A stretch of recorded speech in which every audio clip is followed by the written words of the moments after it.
Are we live? It says we're live. Yeah, And lies. I think we're live. Slideshow. Oh, that might be more effective, Holly. Thank you, Rick.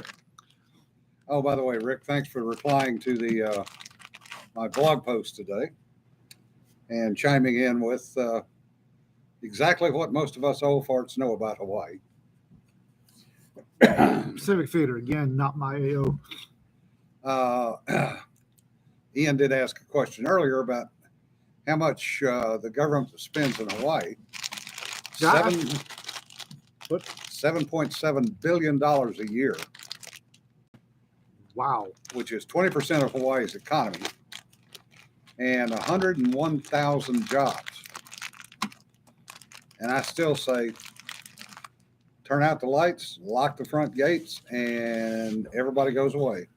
And let's see if Hawaii can survive with just tourism, which we know they can't.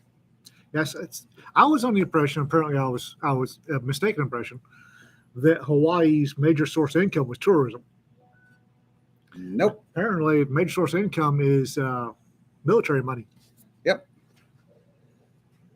Yeah, Rick, those no-go areas on Maui are still there. They were there in the 70s. What was funny was one individual who chimed in about how, well, he never had any problem over there. And underneath him was LL's response about going up to Makaha, which I know where he was talking about, armed with 1911s and tomahawks when the Native Hawaiians wanted to get in a fight. And all of a sudden they realized that these people are armed and they don't give a rat's ass because there was a bunch of seals. Well, we went up there once in 73 to go dive on the point, and we got back out of the water. Every vehicle had been broken into. ID cards had been stolen, money had been stolen, watches had been stolen. And we never went back because the police, when they finally responded, basically said, well, hey, bro, you're not supposed to be up here. That was the response. Damn. Yep. Hello, everybody, and welcome to, once again, a new version of an attempt at a podcast, live stream, or whatever it is. We try. Bill has provided, based on my visit, some freeze-dried dill pickles. And now we'll get to see what Ian's reaction is if he quits playing with the can.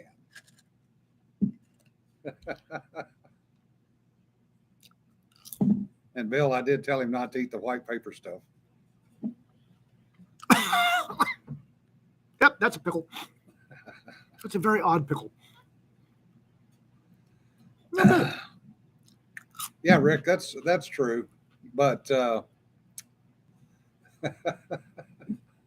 well, he isn't choking yet.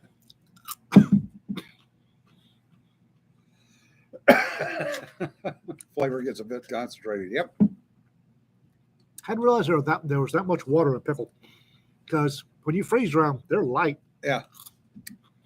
David, that's neat. Mall of Space Cowboys and Noir Anthology. Hopefully you're going to make it to LibertyCon next week.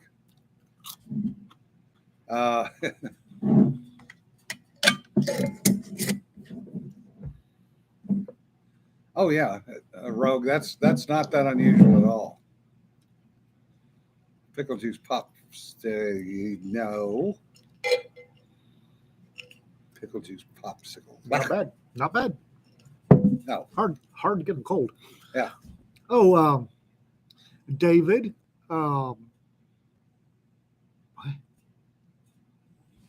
Anyway. Hey, Emma. David, your prescription for imposter syndrome is cash 2 royalty checks and call your doctor in the morning. Yeah, I'm still not sure. Freeze-dried ice cream just... I tried some of that quote-unquote astronaut freeze-dried ice cream. And no. When Bill mentioned he was setting these up or he's doing these, and we got to talking, and I'm a little odd. You may have noticed that. But I miss the strawberry, the peach, and the fruit salad styrofoam blocks. Yeah. The dehydrated strawberries, dehydrated peaches, and dehydrated fruit salad. I miss that stuff. I was wondering if the freeze dryer we could recreate a little. Hey. Oh, speaking of books, W.L. Emery, Bill Emery, has a new book out called Magic Employed, and it's an interesting one. It's an itinerant wizard with a big vocabulary and a bunch of short stories. Outstanding. And Tina Garceau, who does my covers, also did the cover for Bill. And it's very, very good, very, very interesting cover. Ian is a new master of understatement. Yeah. Ian's communication skills suck, by the way.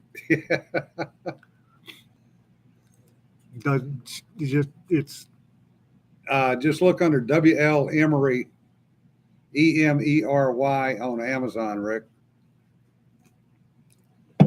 I'm going to do a blog post tomorrow of check and close. Yes. It's all about the Benjamins. It did not bounce. I'm going to do a blog post tomorrow pimping that, Astro Wizards, and somebody. Oh, and Ben English has a new book out about his time as a DPS officer down in Ozona, Texas.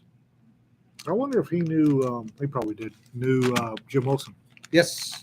Matter of fact, Jim Wilson is in the book a couple of times already. I bet. So, yeah, some very hard stories, though. Oof. Because I remember talking to Ben about it, and he said he really hated writing some of them because it brought back memories. And now reading the book, I can see why he said that. That's why there's law dog stories that never get told. Oh, yeah. Will never be written. I have no particular desire to. Understood. I tried to write a couple of those, and I couldn't. Yeah. Well, the closest you came was the old man. Well, that one wasn't that hard to write. It came out by itself. There were a couple. I can't. Moving on. Raptor, it's W.L. Emery, Emery. Friend of ours put a new book out about his itinerant wizard. It's up on Amazon. I'll put a link up tomorrow in my blog post. David, are you talking about Can't Go Home Left Heart Worse? I got that one written. These I can't write. Just there's some stuff you can't write. Speaking of interesting times, Which version this time? Apparently the marshals done busted themselves a moron outside of Justice Kavanaugh's house. Yes. Interesting things. Yes, Magic Employed. Squirrels. Sorry. That's okay. Interesting thing is, well, there's two interesting things about it. The first one is that the police report, which quickly made it, or the probable cause affidavit for his arrest, quickly made it online. It quite clearly states what he was armed with. And was it CNN? CNN and then PMS NBC both said he was unarmed. Yeah. Well, they also said that was after the report came out, by the way. They also said that this was an example of the violence inherent on both sides of the political spectrum. Ouch. Yeah. But my thing that Jim and I were discussing outside a second ago was you have a politician who has you have a government official who has made public statements inciting somebody to violence. Oh, let's just say who it is. Chuck Schumer. Or Donald Trump. Yeah.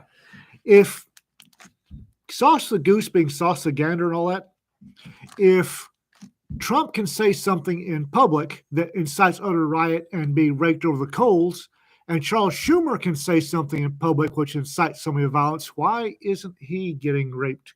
Yeah. Raked over the coals. Because he's a Democrat. Yeah, it's rather interesting because supposedly the House and Senate are protected when they say something in the well. In other words, in the House or the Senate. However, what Schumer said was in public on the front steps of the Supreme Court. So he's not legally protected there if they wanted to go after it. They won't. Because, Orange Man bad. He said something that got people stirred to violence, and that's evil and overthrowing the system. But if Democrat says something that gets people stirred up and towards violence, that's just free speech. Yeah, supposedly. Perversions of free speech. Mm-hmm. Yeah. Yep, they're exactly correct, Sean. Thank you. Section 6. I knew it. I just couldn't remember which one it was. And that only applies when the House and Senate are in session, right? No, anytime. No, anytime? Okay. Yeah. Yeah, Maxine Waters. She's another piece of work. In more ways than one. Yeah. Oh, Maxine. Woo! Yeah, Jason. Some pigs are more equal than others. Yeah, that's it's going to. Oh, the infamous out of context. Oh, yes. Everything that Biden says is out of context. Actually, that's not far off because the man is lacking context for anything. Well, yeah, but there's a dill pickle with more self-awareness than that man's currently. But apparently, he blew up at his staff about why they had to keep correcting him. Because he's wrong? Yeah. When he's out of his basement, he's out of context. Yeah. Well, Biden was never the sharpest stick in the forest anyway. Yeah. And right now he's demanding to do the show the flag tour. And it's like, do it. Yeah. Do it. Get out there and free wheel all your speeches. He wants to go to Saudi and beg the Saudis now to produce more gas or diesel or oil. But yet he's already called the Saudis everything but, because. Well, that's because here in the States. Yeah. Here in the States, if you're a Democrat, you can call your political opponents everything up to including duck raping child murderers. And it's okay because the next day they have to just smile and cooperate with you. And they're starting to think that you can call anybody anything, any dirty name under the sun, and then the next day they still have to work with you. That's not the case in most of the world. Yeah. Yeah, Joel, that's an excellent point. And we were, matter of fact, laughing about that last night in one of our Navy groups. Yeah, the USS Columbia, SSN 771, is actually named after Columbia, South Carolina. So that's going to be rather interesting. It's almost as bad as the Columbia and the Columbus, which used to be moored next to each other in Pearl Harbor. Oh. Yeah. That could cause an issue for drunken sailors. Yeah. Yeah, and a friend of mine was the CO of the bus at that time. And he said, yeah, more than once. It's like, who are you? I'm such and such. You're on the wrong boat. Get off my boat. You'd have to have a roster, everybody on the boat, on each boat. Well, it used to be worse back in the 70s at Pearl and at 32nd Street, both, and Norfolk, because they would ramp up destroyers. So you'd have destroyer tied to destroyer, and you'd sometimes have them stacked 5 deep. With only one of them being next to the pier. Yeah. Everybody else is next to one. Oh. And you had to cross them to get to your boat. Oh. When you were drunk. And they're all the same boats. Yeah. Either that or end up in the wrong rack on the wrong boat. You know, some guy comes off a watch. It's like, the hell? Who's in my rack? You know, Goldilocks. They used to call them Goldilocks racks. You know, Eric Holder, yeah. Ignore subpoenas and no consequences. Destroyer raft. That makes me, just a sound destroyer raft makes me nervous. Yeah. David, it was interesting. I can remember in the 70s, they were stacked 5 deep at Pearl. And, you know, being an Airedale, I mean, I had a cheat sheet of who was who in the U.S. side because I didn't have to worry that much about them. So having to go down to Pearl for a meeting, you know, it's like, okay, I got to go on destroyer with it. All right, hold it. I got to figure out what number that is. You know, you're standing to the head of the pier over there going, oh, the 4th one out. Okay. So you go out there, there's 1, 2, 3, 4. Okay, is this the U.S.? Okay, all right, I'm on the right boat now.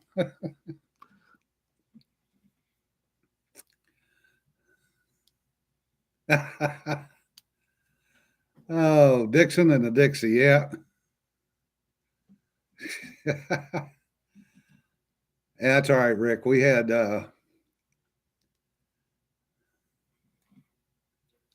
fun with Google Earth, yeah. We had a chief, well, he was the first class at the time, later made chief, who was supposed to get on the airplane and come to Hawaii to VP4. And somehow or the other, he ended up on an airplane going to the Philippines to VP19. Okay. And interesting. Just come off deployment from VP6 to the Philippines. He swore up down it. I swear I got on the right airplane. They just went the wrong place. He went, yeah, right, PI. And his nickname became PI. And he became well known in the West, in the fleet out there for his numerous trips to the Philippines. Did he like it there? Oh, yeah. Okay. He ended up marrying a Filipino and buying a bar in the Philippines. Racist.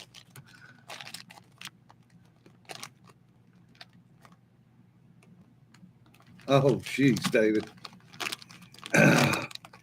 Asking for directions, especially from a seaman, can be real interesting.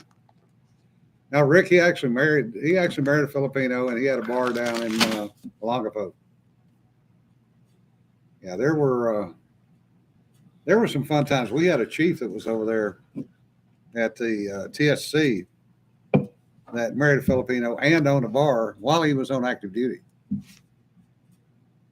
I admire his enthusiasm. Yes. VP Alley. As a matter of fact, Bill, VP Alley. Man, I remember when the 688 class was the shiznit. Yeah. I think there may be one, and I can't remember the name of it off the top of my head.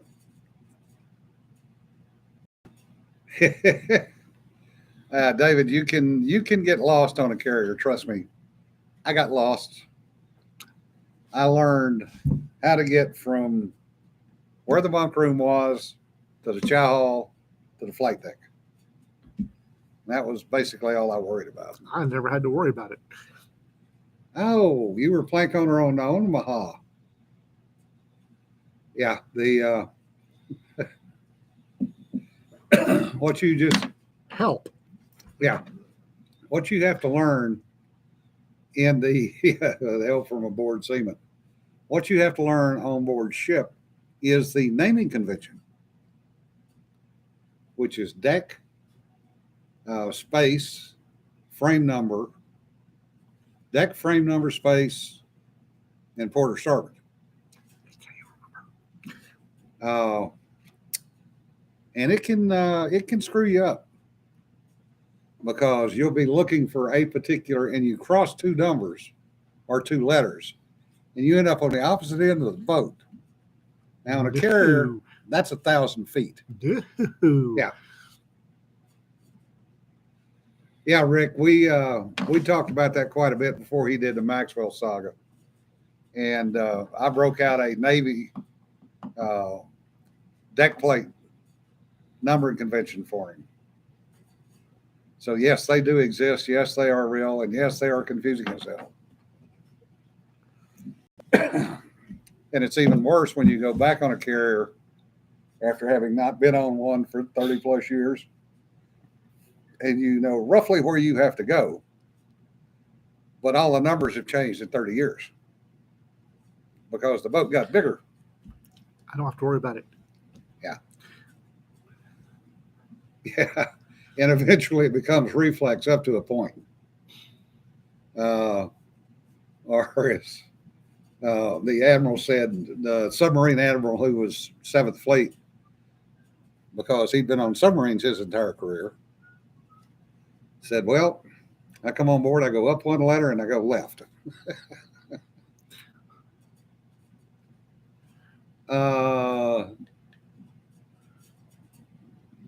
They're not stored, TMC. They're still active boats. Yeah, ladders stop between decks in odd places. Yes, you get voids and everything else. The interesting part, and I'm wondering what they're going to find in Kitty Hawk when they start disassembly. In some of the World War II carriers, especially the Jeep carriers, when they started disassembly, they bad directions. Yes, they started finding spaces that they didn't know A existed, B that had bodies in them, and C uncovered at least one fully equipped machine shop that was welded up into a space that had no access. Well, I mean, those boats were built in less than a month. And that at least 2 or 3 cases, they found voids that had been welded shut that had bodies inside or skeletons inside of them with mattresses. Oh, wow. Yeah. So somebody had gone in there to go, you know, Take a nap, and they welded their ass in and didn't know it was, didn't know they were in there. But a full machine shop, that's just. Yeah. I mean, equipment, tools, everything. Still eBay, covered in gosmoline. eBay that stuff. Yeah. Oh, it was worth millions of dollars. Yeah, eBay that stuff. Because it was brand new, you know. Never used. Yeah. Well, when they, the last cruise the Enterprise made, Enterprise was a one of one. She was the only carrier to ever have 8 reactors. And some of the things that they did, no other carrier had. And they ran out of parts. Okay. So they had to recreate what's called a pattern maker's rate, which was basically a rate that could build things in the Navy. Okay. And they had to build a machine shop on the Enterprise for these folks to go in and build parts to keep the ship running while it was underway. Oh, wow. Yeah. Yeah, the Jeep carriers, Gambier Bay, yeah, she was one of many that got sank in various places. The Jeep carriers had one interesting bad habit, if you will. If you know what oil canning is, that's when a thin piece of metal will start flexing and popping. Okay. And the Jeep carriers were made of very thin steel by Kaiser. Okay. And they had a long distance between frames. So in heavy weather, they would actually oil can. Oh. And you would hear this bong, bong, Oh. and watch the entire side of the ship flex. And it was apparently rather scary to some folks. Oh, wow. Yeah.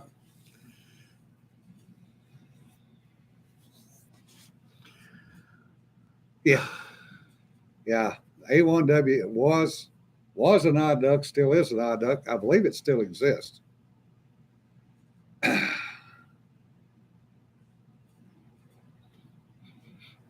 Yeah, I'm just thinking that flexing for how many years? That's gonna. Well, they were designed to last 5 years. Uh, last stand of the Tin Can Sailors. Yes, excellent book. Oh, they did shut all three of the prototypes down. Okay, I was not aware of that. Yeah, the DEs, they all can too. There was Nancy, you're right. There were some uh, bad welding on some of the boats. Some of the boats were lost for no apparent reason. One reason being they never did explosive testing with them because they were building them too fast. Because most Navy ships are required to be explosive tested. I shudder to ask. They basically perk a ship and then blow up the equivalent of X tons of TNT next That's to what it. I thought. That's what Yeah. I was afraid it was going to mean. Yeah. There's also a new book. Hey, murder kitten. Hey, yeah, there she is. But there were boats that were lost, both in the Atlantic and Pacific. Nobody knew why or how. They just disappeared. That's Depth charges is a friendly fire. Yeah, well, it was done on purpose. there's been boats and ships lost for no good reason ever since the second canoe put out to sea. Yep. Maybe even the first one. Yep. And then there's the Bermuda Triangle. Something that I was altogether too worried about in the 70s. Because one of the engineers had a collection of Charles Berlitz's books. Charles Berlitz, the Mysteries of Bermuda Triangle, and Eric von Daniken. Oh, that man steered me so wrong.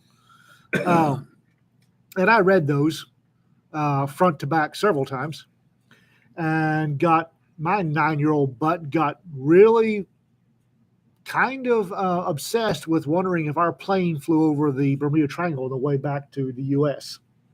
We had to do ASW down in the Bermuda Triangle. That was fun. Yeah, the whole Bermuda Triangle thing was a lot less dramatic than Charles Berlitz had led me to believe. It's a weird area. I mean, weird things happen down there. Yeah, but that Sean Newton, I heard Bermuda Triangle now identifies as a quadrangle. Bad. Yeah. Yes, David, the ocean does want to kill you every single day. Mother Nature's always, And everything about Mother Nature wants to kill you. You just Yeah. might as well suck it up and deal with it. if you want to realize just how small you are as a human being, step out on the back deck of a boat in the middle of the ocean at night when you're the only one back there and they've got all the deck lights off. And you can see a Penelope of stars. And you look up and you realize just how insignificant we as human beings are. I've done the ocean. I've spent some time in the Sahara and various mountain ranges, and some of the more remote mountain ranges, and the middle of the empty quarter or the Sahara will do the same thing to Yeah. Eric von Daniken really, he gave me a lot of nightmares I didn't need to have as a 9-year-old. Now, Raptor, I hate to say that the ocean is more dangerous than Australia. Because at least in Australia, you have some kind of warning. The ocean gives you no warning. Classic example, bad example, Forrestal was actually down in the Bermuda Triangle a number of years ago. And they got hit by what was estimated to be a 70-foot rogue wave. It wiped an F-14, 5 enlisteds, and a tow tractor off the hangar elevator into the ocean. Never found any of them. Nancy stated that she has a good authority that Jesus loves her. Jesus loves you is always a great thing to hear, unless you're in prison. Yeah. And if Jesus loves you, you might want to find a shank. Yeah, Rick. Stars above and phosphorescent plankton below. We actually tracked Task Force 1 in the Indian Ocean for a little over 100 miles based on the phosphorescence that they left in the water. I'd like to see satellite You can see it from satellites. Now, satellite shots of phosphorescence and see what's under the it's photoplankton. Yeah. That's all it is. yeah, but and what's under it. You stir them up and they light up.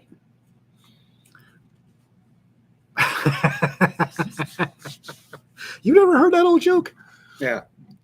Yeah, that's an old. I don't know anybody. That's an old cop joke. Jesus loves you is always a good thing to hear, unless you're in prison. Yeah. Yeah. USS Cyclops 1918 is another possibility. You know, and it's the same thing with loss of airplanes. You know, the standing joke is the submariners, you know, have only left 2 on the bottom, but they've never left 1 in the air.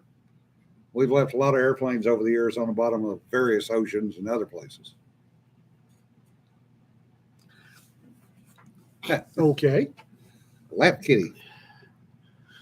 And you get into the whole ghost ships thing. That's another.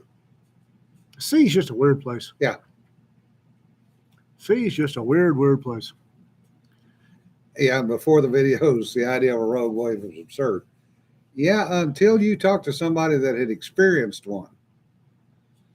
Yes, Joel, more submarines under the sea than submarines in the air. Or airplanes under the sea than submarines in the air. Yes, true story. Sometimes not for lack of trying, especially with the Soviets. I read a pulp novel. I think it was by Edgar Rice Burroughs, but don't quote me on that, where the U.S., 2 hemispheres, the Western Hemisphere and Eastern Hemisphere, were at war with each other. And Britain was a feral wasteland. And the hero was a first officer on a flying submarine. Yeah. I'm trying to remember. I think I've read that. Yeah, it was one of. I'm pretty sure it's Edgar Rice Burroughs. It has that flavor, but Eastern Hemisphere and Western Hemisphere at war. Yeah, and he got lost on Britain, and it was inhabited by savage tribes and wild beasts. And I'm pretty sure that he would have been first officer on a flying submarine. Yeah. Now the rogue waves actually, and Joel and Sean are both right. They said they didn't exist because at the time they said the only way you could get a wave that big would be a tsunami. And they're not that big. Well, no, not true. They're not that much of them sticking above the surface until they get to shallow water.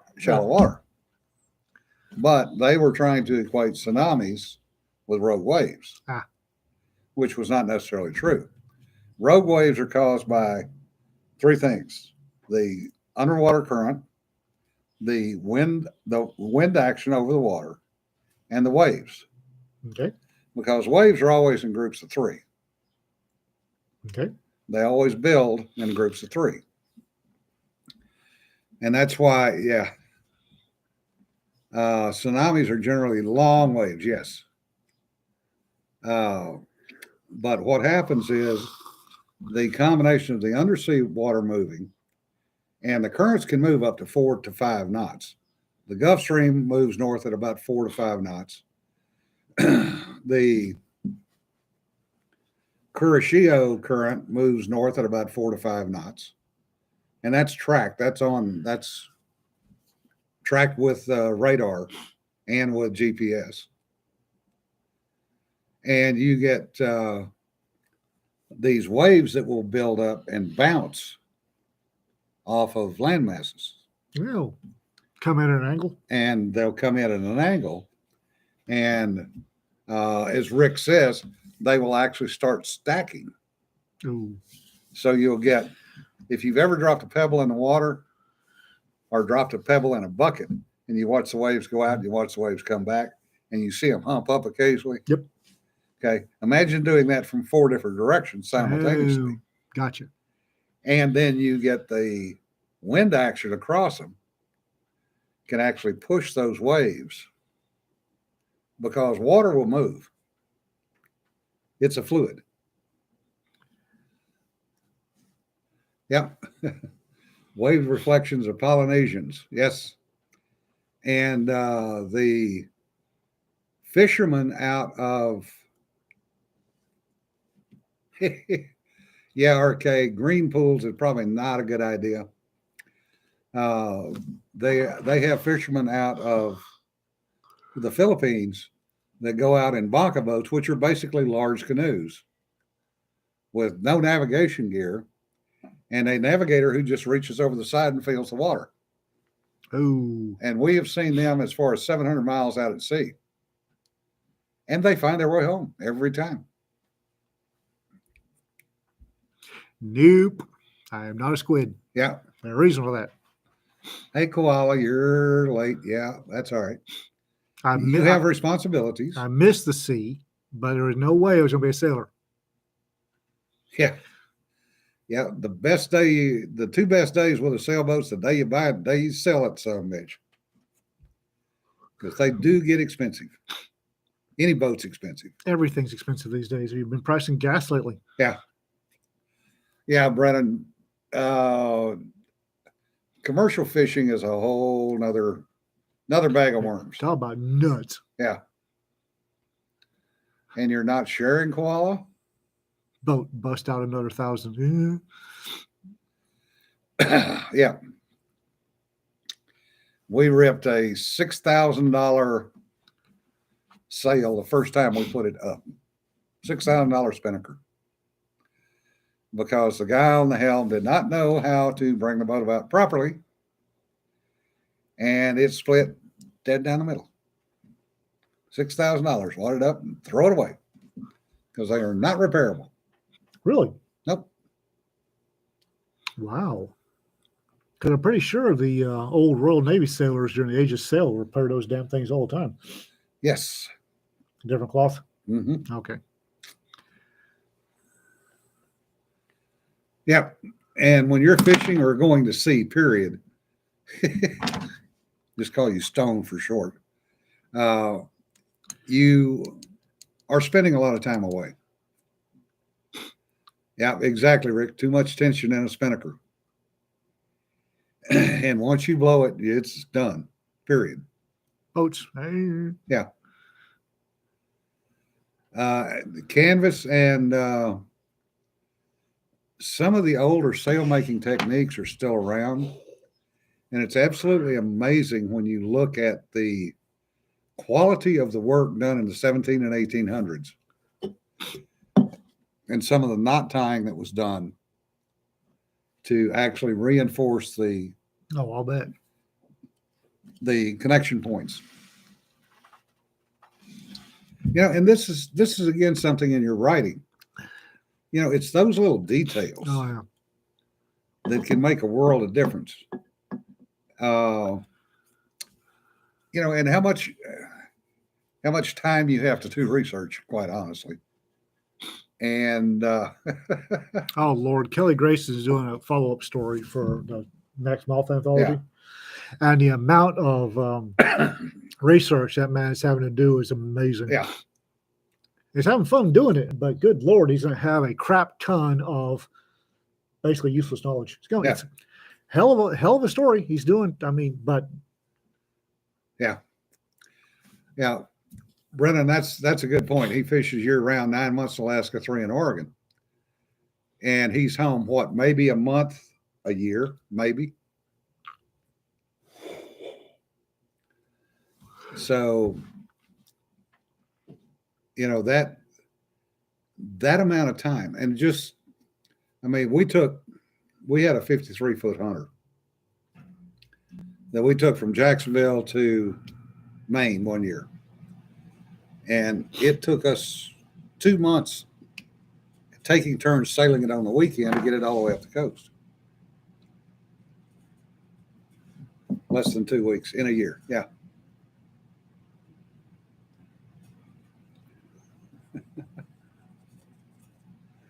RK, y'all. Rick, I could not watch Deadliest Catch because when I was stationed in ADAC, we made attempts at a couple of rescues out there. We never saved anybody. Ouch. I couldn't watch that show. And I had friends of mine that were Coast Guard up there in Kodiak. Talk about a hell of a place to be a Coast Guard. Yeah. I mean, they got more medals per se than anybody else in the Coast Guard because most of their rescues were literally on the edge of dying themselves. You have to go out. You don't have to come back. Yeah. But I mean, we would get a notice from the Coast Guard, and we were the backup. We get out there, and you might see debris if you saw anything.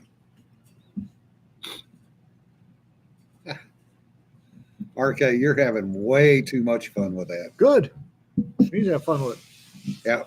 People have fun writing, make for entertaining stories. Yep. Instead, Kelly's doing a hell of a lot of research because his is during the siege. Yeah. So he called me the other night asking how the hell to blow up a bronze Ottoman cannon. It's like, look at it cross-eyed. Overcharging for one. Look at it cross-eyed. Yeah. He's talking. He said that this is how his character, one of his secondary characters, is going to kill Dragut, which was the Ottoman corsair. It's like, holy gods, it's like, I've been reading, man. It's like, holy, man, a shit ton of knowledge about Malta he's never used or anything else. Yeah. But by God, he's going to win him some trivia contests. Well, and how much stuff do we have stuck away from Lord have mercy. over the years? Not only in knowledge of places we've been, but in the research we've done, for writing a 6,000 word short story. Yeah. Or in Brennan's case, his dad's fishing, years of fishing. How much does he know that nobody else knows? That's what I told him was technically spiking a cannon in the Napoleonic era meant hammering a spike into the touch hole. Yeah. But in the bronze cannon stone ball age of the 1500s, yeah, you just drive a spike between the rock and the inside of the cannon. Yeah. And when it boom. Or you could literally overcharge it by 6 or 7 ounces. You get overcharged by looking at it cross-eyed. Yeah.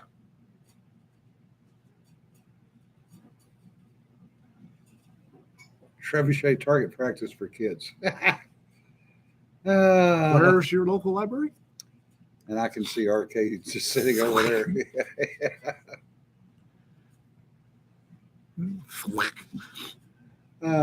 There's some old boy. I think he's in England. He has an English accent. I think he's in England. Built his own trebuchet. It's not one of the big ones. It's fairly, and he doesn't have the counterweight isn't as loaded as I would because he can't throw stuff very far. Yeah. But holy gosh, he has fun. And he needs more weight in his counterweight. But he's throwing bowling balls. Yeah. And he needs a little more hook to the hook. What? Or the kids' crew or ammo? Well, the trebuchet, 6 of one, half dozen the other. Yeah, Brennan, that's the kind of stuff, his Uncle John has repeatedly kicked Ed Hansen's ass. I guess that's one of the guys from Deadliest Catch. I don't know. But yeah, drill pipe. A lot of drill pipe. Yeah. But there were some medieval trebuchets that they estimated could throw a 300-pound rock, 300 meters. 300 meters. Yeah. And this guy's flinging a bowling ball about 20. It's like, you need a little more oomph in your trebuchet there, Hoss. I remember the bowling ball mortar. Oh, God, that thing was fun. Bowling balls whistle when they get fired. When you fire them out of a bloody huge mortar, they whistle. And the finger holes tend to make the trajectory go a little interesting, yes. It wouldn't have been yards. It would have, back in the day, it would have been hands. Yeah. No, something. we get to 300 pounds, 300 meters because a bunch of old boys in the 70s in England decided to lay the question to rest. And they built a trebuchet. They dug up the plans for one somewhere. Yeah. And they built that damn thing to spec, loaded it to spec, everything to spec, and then measured and they measured out 300 meters. That's how we get 300 meters. Trebuchet version of Punkin' Chunkin', yeah. But the interesting thing about bowling ball mortars is effectively when you fire it, you get a knuckleball bowling ball. Yeah, It's 16 pounds that's doing this through the air. Yeah, you do, because there's no spin. Yeah. There's no gyroscopic stabilization by way of spin, and you got those holes, So which whenever create an odd drag on one side. rods are changed, you're right, Yeah. David. Not hands. Hands are horses. Oons, oons, oons, oons. Yeah. Yeah. But meters was the experiment. They did an experiment. It was a 300-pound chunk of rock, 300 meters. Yeah. Well, you can sit there. It wasn't 300 pounds. It was some number of stones that equated to 300 pounds. Stone. Yeah. The Finnish trebuchet, putting Trotskyeites in trajectories since 1970. Oh, good one. I don't have that. I have a problem with that, actually. Yeah. Building siege weapons for fun and competition. Ooh, speaking of Trotskyites, guess who got recalled? Oh, yes. The communist attorney, the district attorney of San Francisco got recalled by a factor of 60 to 30. Bodine or something. Chesa, Boudin, No. whatever. Don't insult Cajun food that way, damn it. Yeah, by like 60 to 30. Yeah. Or some 60 something to 30 something. It's like, woohoo! Stoked. The only problem with that is Breed, who's the mayor, gets to appoint another one to fill out the term. Yeah, but San Francisco booted him to the curb. Yeah. I mean, the interesting thing about that is the number of articles that came out right after that saying, "Oh, it's going to be a good thing if the Republicans win in." Yeah. We should be glad. We should hope the Republicans win in the midterms. This will make sure that Biden gets a second term in 2024. Yeah, it's right. like y'all need to quit guinea pigging the product. Yeah. Yeah, when you get recalled by liberal leftists, yes. Well, part of the problem too, and both Steph and Raptor are correct, is the rich people in San Francisco had enough. Whether they were right wing, which they're not, most of them are left wing because most of them are. I don't know. Right wing billionaires and California just don't go together. No, most of them are Silicon Valley types. And that's definitely not right wing. But it got to the point that they were being impacted on Nom Hill and all their in their fancy houses. Oh. And they're the ones that backed the recall. And it's 60 something to 30 something. That's in San Francisco. Damn. Yeah.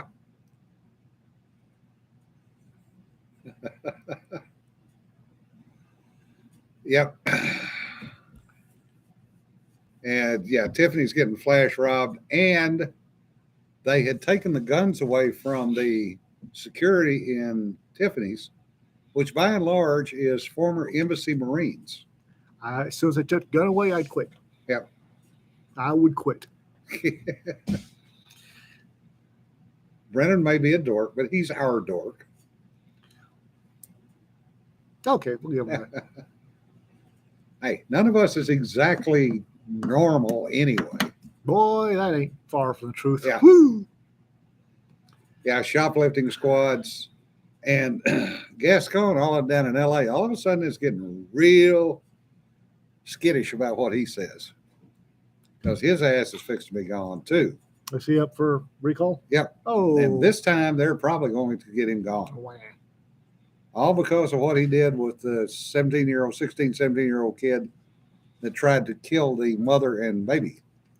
Oh, the one he let out on no bond? Yeah. Ooh. And did not charge with attempted murder. Really? Yep. What are you charging with? Misdemeanor. Yes. For attempted murder? Yep. Oh, wow. And also, the kid was on felony probation and did not remand him to jail. They don't do blue warrants in California? Apparently, not in LA, not under Gascon. Wow. Because normally here in Texas, no, wait, that's parole. Yeah. If you're on probation, or parole, no, it's parole. White warrants, blue warrants, or parole. Disregard. Now, Emma, you're not crazy. You're just bringing a little sanity to the evolution. I'm not going there. Tar and feathers, yes, that would work.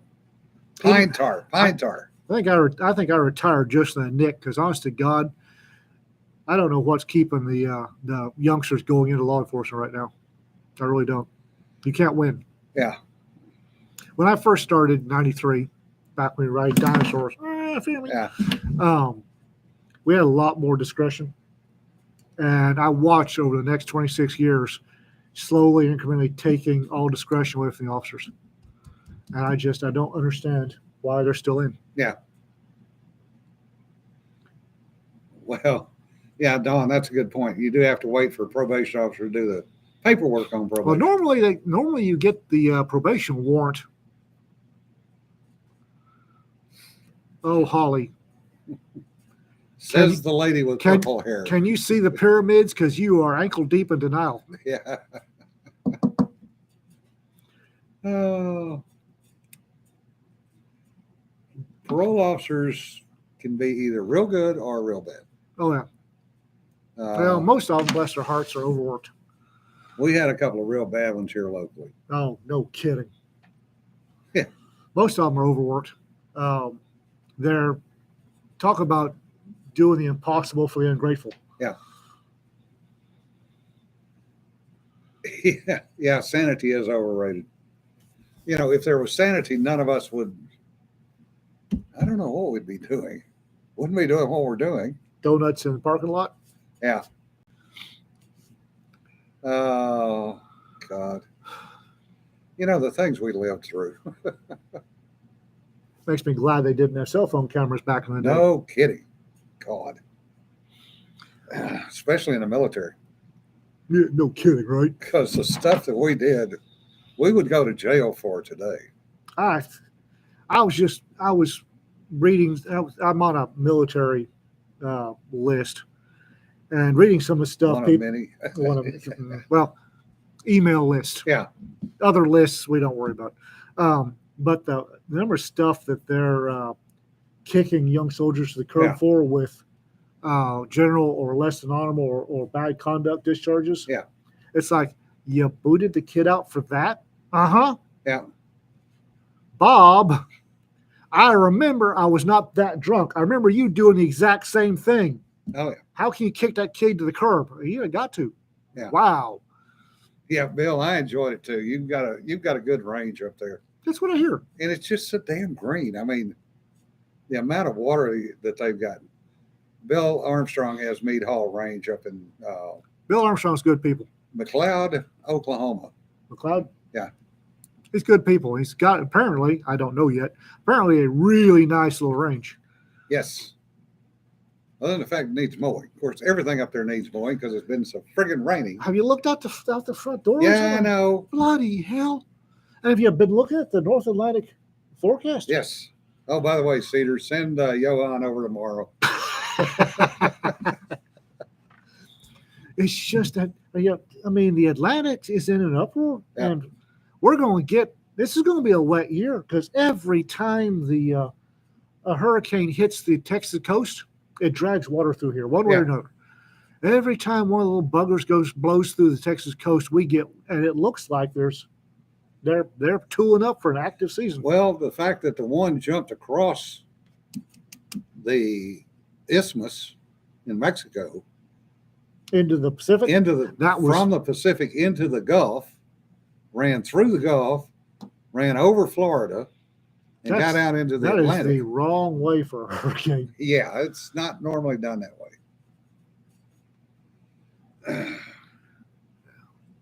I'm looking out there, and it's like, it's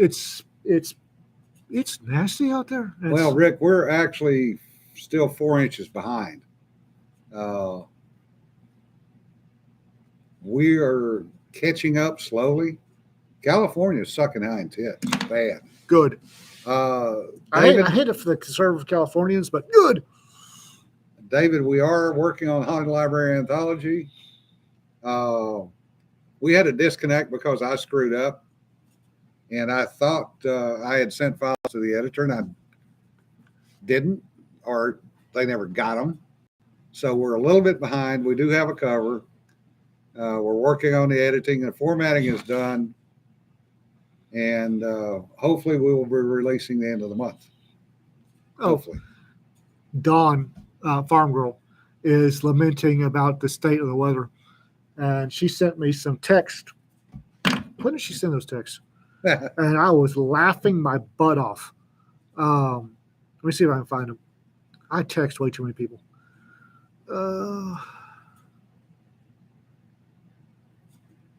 Not that far back. There he is. So she sends me these texts.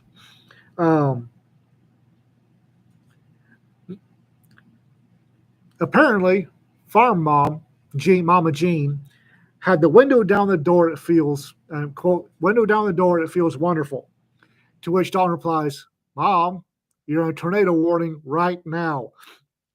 To which Mama Jean states, I know if the wind kicks up 80, I'll just close the window. Yep. Now we know where Jean got it. Yeah. Or, excuse me, Dawn. Now we know where Dawn got it because Mama Jean, well, just roll up the window. Hell, I was a kid.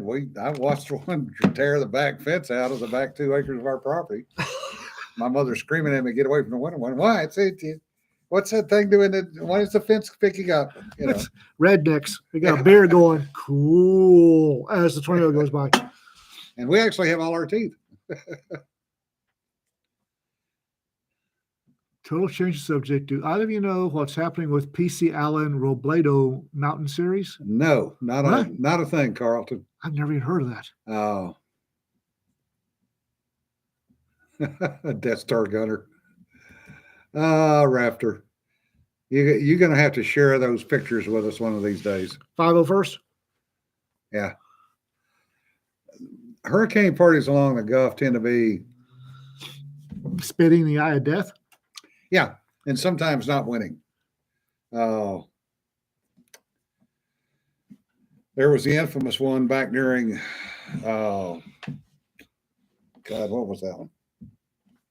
Before Katrina. I'm drawing a blank. Back in the 60s, early 70s. I was in Africa. Shit, hang on. No. Keep talking. My fondest memory of the 501st, I didn't realize the 501st was a thing until we went to Amarillo, Amacon at Amarillo, and they had the 501st detachment up there was in full panoply. And I was watching them, and they had a young lady in the Imperial officer uniform walking around with a couple of stormtroopers. And she was walking by, and this musician started playing the Imperial Death March. Yeah. Death March, Imperial March, whatever, Yeah. Darth Vader's. And she stopped and listened, and then wrote him a ticket. Why does this not surprise me? That was that. I laughed so hard. Oh, come on, people. That's 2000 to present. You're looking for. Yeah, I know. Okay. You're not going to find anything other than Katrina about in New Orleans. It happened after 1994. The internet doesn't know exists if it happened before 1994. Yeah. Oh, look, Globe. I'm a sub.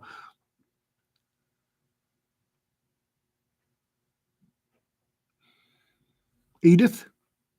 No. Carmen? Betsy? Betsy was one of them. Carla? No, that's No. Texas. Hey, Camille. Camille. Okay. Yeah.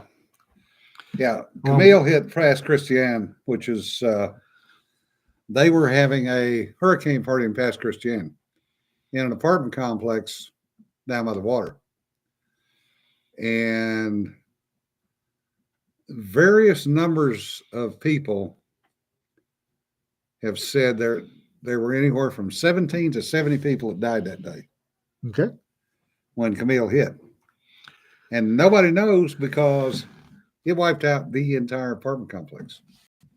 Everything was gone. Yeah, the 501st up in Fort Richardson. And they're also known as the gang that can't shoot straight.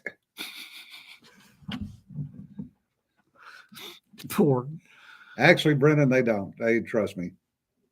Has anybody seen that YouTube video of it's a recruiting video for Fort Worth PD, and somebody has a wicked sense of humor because this entire recruiting video is the Fort Worth PD shooting team and a bunch of stormtroopers. Yeah, and trying to teach stormtroopers how to shoot. And if you want an interesting job, join Fort Worth Police Department. It's like somebody had way too much time on their hands.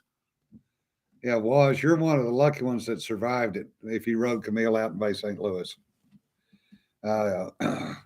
it came in west of you by a little bit. Yeah, ATF definitely can't shoot straight. There's a YouTube video I saw the other day. What if stormtroopers could shoot right? Yeah, and it's a bunch of college kids doing fan videos. And I hope like hell Disney doesn't find out about this. Yeah, but they did this. Two stormtroopers that learned how to shoot, and then went through all the movies. Yeah. With the stormtrooper being able to shoot straight. They said, "Oh, that ain't right." Yeah, and then you get the reenactors, World War II reenactors also, that will pick a particular outfit. And for many years, there has been a group that does the Band of Brothers. Oh, and they did it long before the movie ever came out. Really? Because the group started up in Pennsylvania, Okay. which is where Winters was from. Oh, And he apparently approved of the group. oh, that's nice. Yeah. So, I mean, they have it down in that sass. They've got all the pieces and parts exactly correct. And they've gone out of their way to remember the local Jedi Club.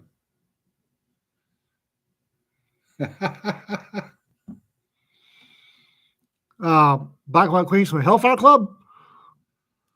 Oh. That's no good. Folks were gathering and getting too friendly. Yeah, that's happened. The Marvel Comics has a group called Hellfire Club. Yeah. And the White Queen and the Black Queen dress somewhat sketchily. Yeah. For in the comics. So if they were doing the Hellfire Club, Black and White Queen, yeah, there'd be some drunk idiot guys. Yeah. Going to get a little handsy. Yeah, they do a cosplay of the 300 and they have the bill for it. Yeah. Every time somebody bitches about female superheroes, nobody bitches about 300. Yeah. About female superheroes aren't true to life. Nobody gripes about the 300. Yeah. Well, the thing is, and I went to Comic-Con once by accident, which I'll never do again. I'm sorry, but most of the cosplayers just flat stink. Because they wear those costumes 12, 14 hours a day for 3-4 days straight. Jonna mentioned the and same they don't thing. bathe. And you do not want to get downwind of them. On Tuesday, Jonna mentioned something about that you've got, latex Yeah. or foam costumes and no bathing in August temperatures. Yep. Yeah, exactly, David. 90% of everything stinks. Yeah. Oh, those abs aren't real. Exactly. It's like, no, we won't get into that. I don't want to get shut down because, it's like, those boobs can't be real. You think those abs are? Yeah. Yeah, Sean, hygiene would be good. What's the 3-2-1 rule? Yeah. Means reverse. 3-2-1 is 3 meals. I forget, and 1 shower. It needs to be reversed. Yeah. 3 showers, 2 meals, 1 nap. Yep. Hey, Con Funk leads to Con Crud. hey, Earl, good to see you. Yeah, con funk does lead to con crud. And that's why when you go to a con, wash your hands every time. It's 6 hours of sleep, 2 meals, one shower. okay. But Con Crud is honest to God, Con Crud is no worse than what you get at the airport, at the mall, anywhere large groups of people congregate. You're going to pick up funk from anything and everything they touch. Yep. 5-2-1 needs to 5 hours sleep, 2 meals, 1 shower minimum. Yeah, no kidding. Not a patch over recruit crud. Yeah, no kidding. Selling the little logo bottles of Febreze. That would probably make money. Yeah, Con Crud's no joke. Yeah. 50-50 vodka and water spray, Jonna, a dance costume. I think she mentioned that one I day. believe she's mentioned that. Yeah. Yeah, Con Crud. And it's, that's airports, bus stations, jails. Jail, no kidding. Jail cruds. I Woo! think that's one of the reasons that we've been as lucky as we have is because working in the jail. Our immune system's got a stress test. Yeah. Yeah, recruit crud was not fun either. And we wasted an hour and 7 minutes of your time. See, you do it too. Because Deej, Courtney, and I went like 14 minutes over Tuesday. Oh, yeah, Dave. Fire department turnout gear. God, that's I wore that stuff for 10 years, and it stunk. It was a question which smelled worse, the fire, the smoke, or the smoke residue, or the inside of it. But I would put it on every time I went to a fire because it kept my ass alive. I remember coming out of a structure fire in Electra one time and watching. It was in the fall, so the leaves were falling off the trees, and the leaves were coming down, landing on the bunker gear and starting to smolder. Yeah. And that's why I decided fires wanted to kill me, and I was stupid to be a fireman. Oh, wait till you start melting your... Nope. I got the hell out. Melting your shades on your glasses. Nope. That's why I got the hell out. All right. Folks, y'all take care of yourselves. Be safe. Have a good weekend. We will do a show next Tuesday. There will not be a show next Thursday because we will be on the road in various forms of on the road going to LibertyCon. If you're going to make it, make sure you look us up. We'll either be in the lobby or the bar or in panels, one of the three. And do what you need to do, folks. Remember, don't sweat the petty stuff. Don't pet the sweaty stuff. Have fun, guys. Be safe. Be safe. We'll see you. Bye.